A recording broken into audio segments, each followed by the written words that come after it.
Good afternoon to you all. Today I would like to start my presentation on the topic development policy making, role of state and role of civil society. So United Nations has set 17 urgent areas to address for its member countries, both developed and developing, for a sustainable development that might bring new policy or change in policy to meet these development goals. So I would like to start with the concept of development.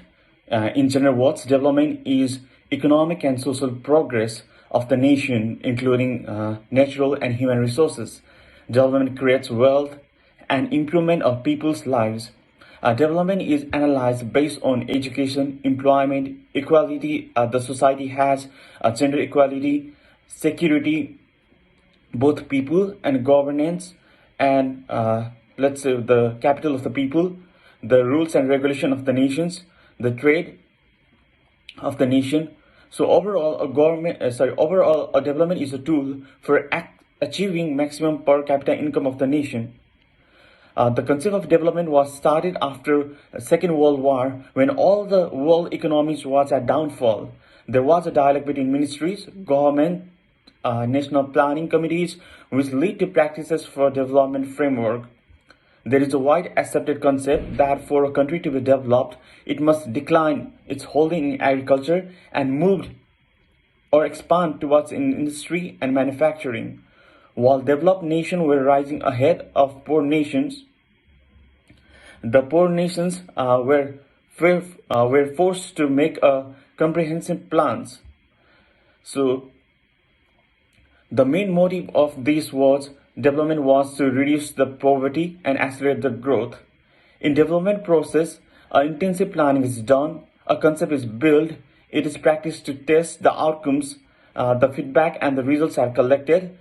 These feedbacks and results are analyzed by the people involved on these sectors, and the new formulation or the revision is made so that the development planning takes more effective. So this development process is shown in the right side of the slide in a circle view.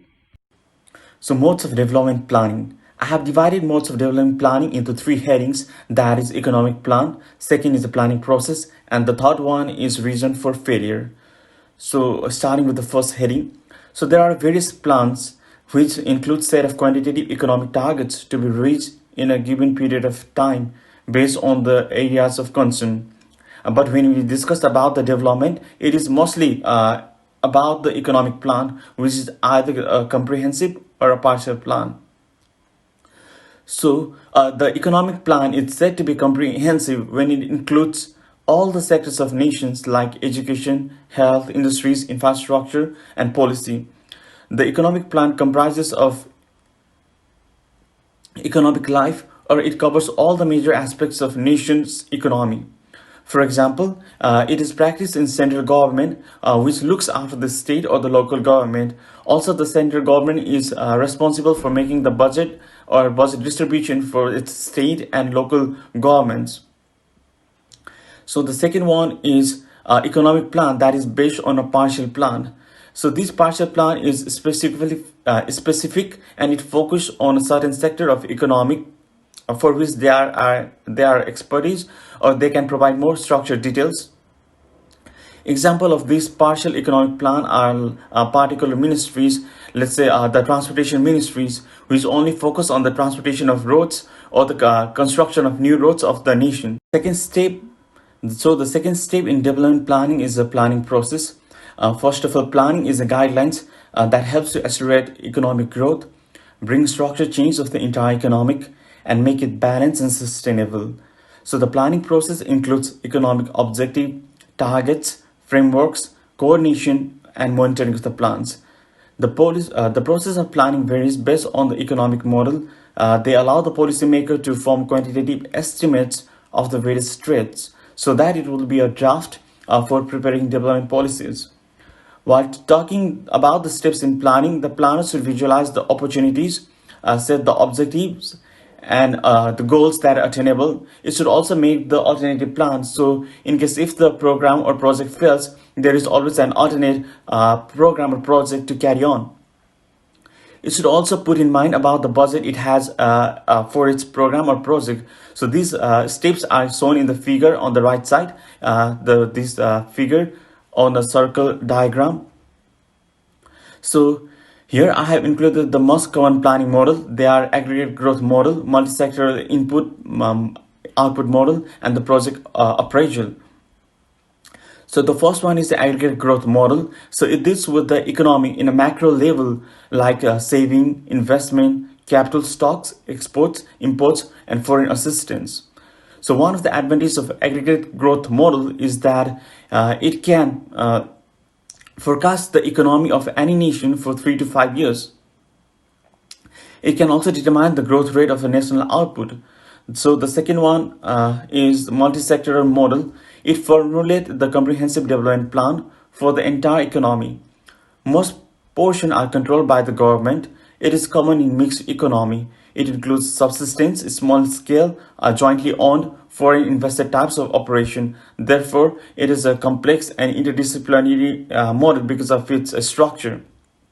It also includes input-output model, which is responsible for social accounting matrix, also known as SEM. Therefore, it provides a comprehensive and detailed quantitative description of the interrelationship in an economic. It evaluates the impact of alternative development policies. So the third step in planning process is project appraisal. Project appraisal acts as a linkage for planning a technology. While its principles and practices are based on microeconomics, it helps to understand the current and potential benefits of a project in social and private sector. So here I have included few steps for conducting a project appraisal.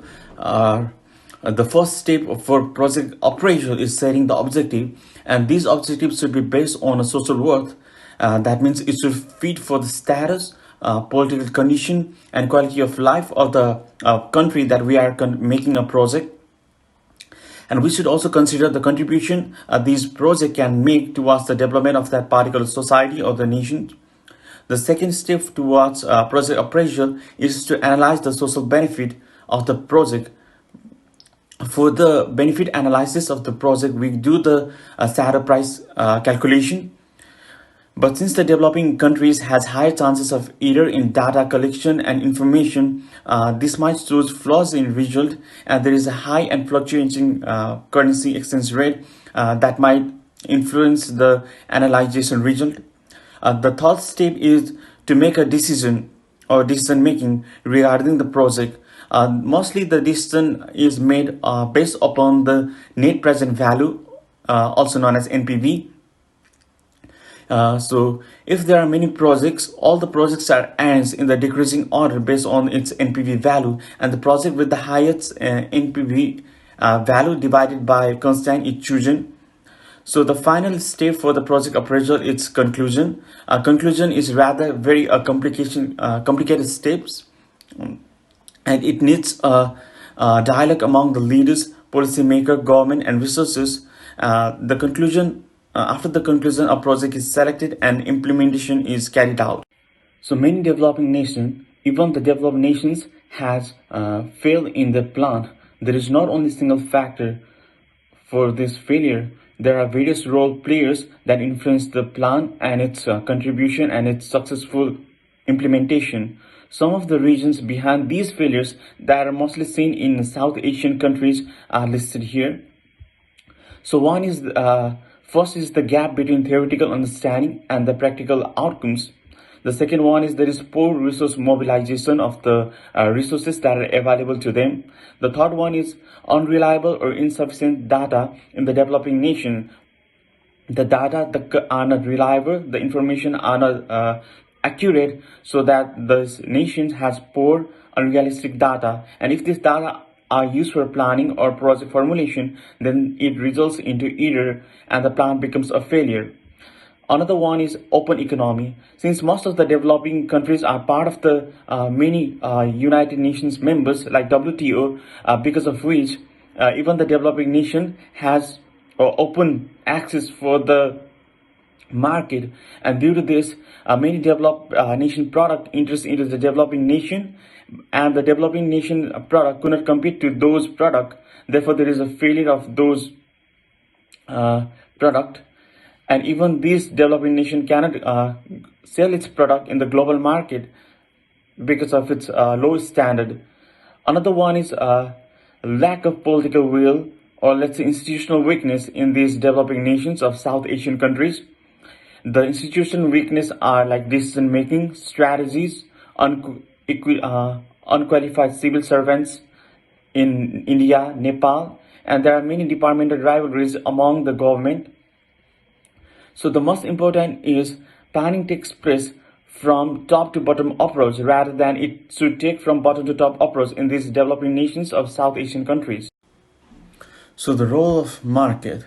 So due to the failure in development planning, many economists and finance ministries advocated for the use of market as a mechanism for promoting a greater efficiency and a rapid economic growth. A market fulfills the demand that the consumer wants. It also creates ideas and innovations from various groups of people and from various societies and nations. The effective role of market was seen in 1980s and 1990s, which shows the equitable development through re-emergence of the free market. So the advantage of a market is if it is left decentralized, then it can automatically go for a self-production. So this market was, let's say, this market was preached by International Monetary Fund, World Bank, even the donor agencies like USAID supported the free market system. But sometimes, if the market seeks for privatization, it results into failure. The example of these failures can be taken from Pohang Steel Company in South Korea, that is shown in the figure on the right side, and the Steel Authority in India, which went to the inefficiency and broke down once they have turned from a public company to the privatization. Therefore, for a well-functioning market system, it requires a well social, cultural, institutional, legal conditions, and these conditions are often absent in developing countries. So the success of market, for a market to be successful or function well or show its effective role, the following factors should be considered. The first one is freedom. The market should be easy to establish business, and there should be freedom for trade without any excessive licensing. The second one is access. The market should be easily accessible to everyone. It should be easy to enter and exit without an extensive process. The third one is political stability. Uh, to rely on the government policy, the political conditions should be stable. Stable political condition attracts the investment and leads to economic progress. So another one is there should be security for the investment. Example of this is the minimum price for sugarcane in India. So this minimum price led the farmers in India to grow more sugarcanes rather than cereal crops, which is high value because farmers thought that if they plant sugarcane, they will get at least a minimum price. So they attracted towards sugarcane, and the sugar production in India increased, and it became one of the leading sugar exporting countries in the world. Another one is innovation. There should be encouragement for the youth or the innovative ideas. So there comes a new model that can be solution for a various existing problem. Another one is protection. So there should be proper law for copyright and trademark, so the product and the market remains standard, and there is a proper chain maintained in the market. So the role of state, a government can play a role when the market failures takes place, or when there is a need to improve industrial efficiency or to break the monopoly or to control the pollution. Then the government can interfere the market. So government can provide the incentives and technical assistance to small scale or home business, a women group enterprise. Also, it can provide the subsidy for agriculture farmers or the for people who are dependent on the agriculture. So these subsidies may include like seeds, fertilizers, mechanization, even the market linkage or other financial access, technical guidance. So the state can play a many effective role in nations' development, especially in the developing countries. All developing countries has to do deep root for direct or indirect corruption system, and the various resources have shown it that the corruption is more in a less income generating group of people. In contrast, it is quoted that if corruption can be controlled, developing nation can increase the investment, it can attract the investment like foreign direct investment. So another role that the government can play is the decentralization of its nations. Like decentralization play an important role for a balanced development of a nation or overall geography. So decentralization gives the power to the local community, and the local community can address the local problems that is seen in its locality or society that the central government or the central government or the state cannot see. So the problem can closely be addressed, and it can be solved from the bottom or grassroots level, and their policy can be made from bottom to top level approach. It is said that urban population in less developing country will increase by about 79%. So the government should really focus on the decentralization to control the excessive or intense population in the urban cities. So another one is a nation's promotion. Government can play an effective role in promoting the nation, like in a country like Nepal, where it has a high chances for tourism. The government of Nepal decided to make the year to 2020 a Visit Nepal year to promote the tourism industry, to attract the foreign investment, to make the infrastructure development, and overall increase the nation economy. So this kind of broader perspective is only possible by the initiative of the government or the state. So another strong role that the state can play is to abolish the social injustice. One of the epitome for this is strong law passed in Nepal in the last year 2019 against Chau Padi system. The word Chau means menstruation and the Padi means women. And this system was practiced in the far western rural parts of Nepal, where women has to stay out of their home and stay in cottage or other animal shelters during their periods. As shown in the picture marked with a red circle, the women has to stay inside this shelter or inside this cottage without coming outside. They have to prepare their own foods and look after themselves.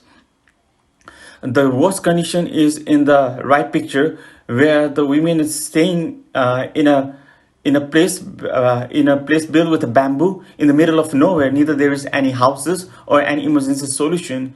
So this practice has led to many rape cases, and many women had to lose their life. So strong law has passed to disrupt also stay houses, cottages, and take these practices as a crime. This is just an example. Such deeper practices or blind belief or conservative society can be found as we go to the rural parts of developing countries, just like Nepal. So maybe after studying this subject, it will make us capable to raise our voices and fight for the better policy against such practices. So sometimes government fails to address the rights of people. This negligence rise to the voice of people or the public, and the people or the public protest against the government, which leads to the failure of a government, or sometimes the whole government is forced to change with the formulation of a new government. So here I have attached a recent video of Nepal where the government failed to address the farmers of Coconut district. This place is a few kilometers from the country's capital Kathmandu. The government included the land of farmers to construct a road, but did not provide any incentives or value to the land of the farmers. So the farmer protests against it because this land were only the source of income for them, but the government seized it. So there was a violence against the armies and the public societies.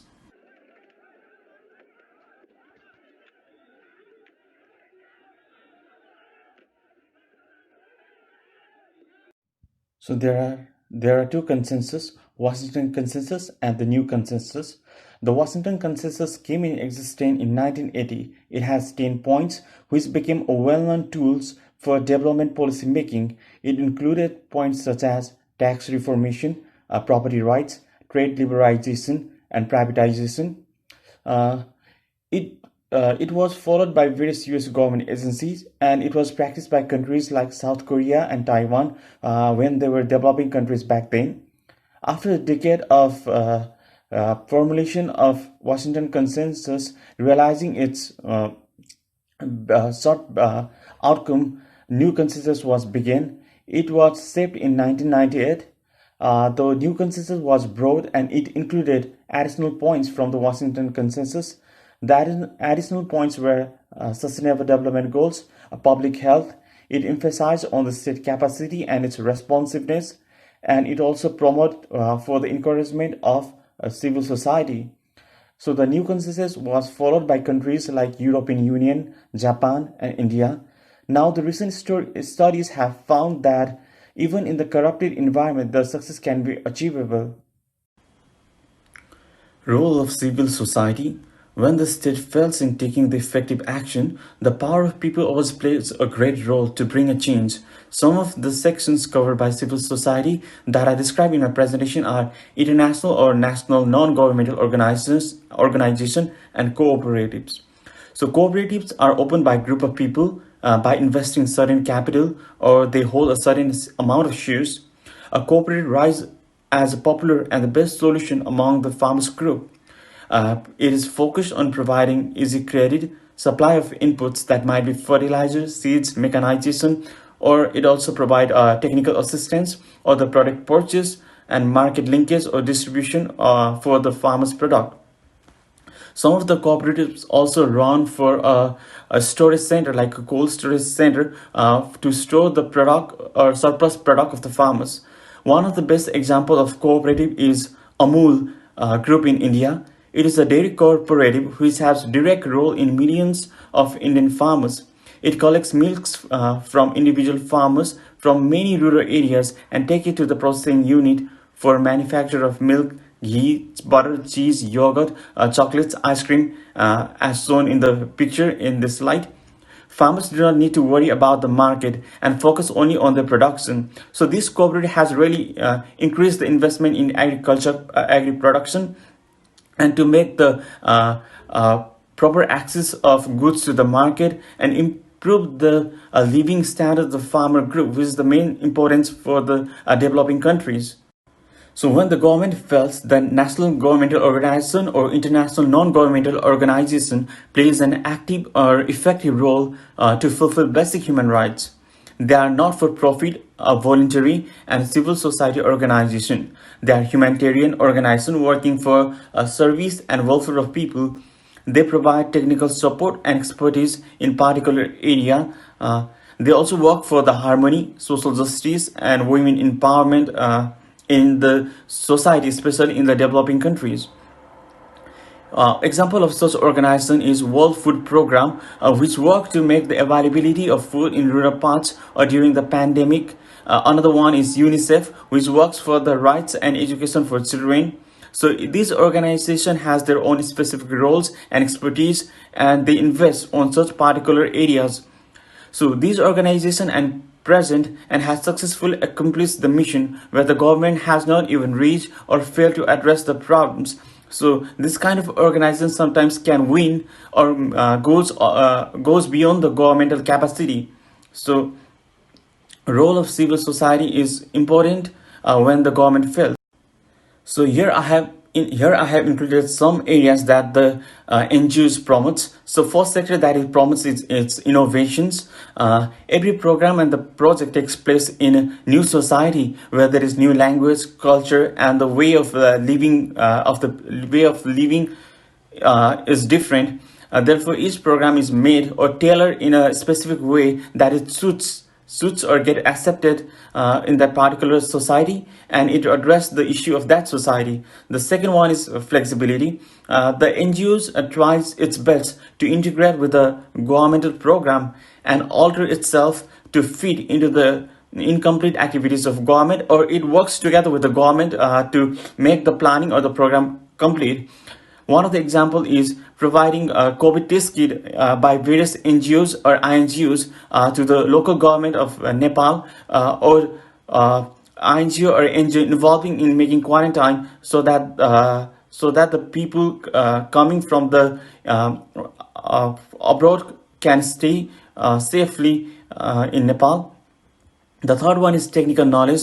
The organization focuses on the transfer of technical or technology from the developed nation to try it in the developing nation and make the people aware about the new technology or new or easy technology that are going on. So another one is the use of local goods. Though the organization like INGO and NGO run in many societies, it adapts and utilizes the resources that is present on that particular community. For example, if NGO or INGO working in the rural parts of Nepal is building a tunnel house, it doesn't use the climate chamber that is used as in developed countries. So it uses the local resources that is available in the that society, like bamboo, straw, hay, to make a tunnel house. Another one is the trust. So one of the best example of NGO is people trust on it. It is a voluntary organization and it has worked for the betterment or the increase the life standard of the people. So its transparency, effective service, and the wide network of the partnership has won the heart of people and the society. So the development policy formulation, the effectiveness of policy formulation depends on the governing system, whether it's democratic or autocratic. However, there is a debate which one is good or which contributes higher for economic growth. So if the nation is democratic, then there is the active participation of people and the system is built through election. Some of the great nations practicing democracy are USA, India. So in the autocratic system, a single person or that is either from monarchy or from the dictatorship rules the country.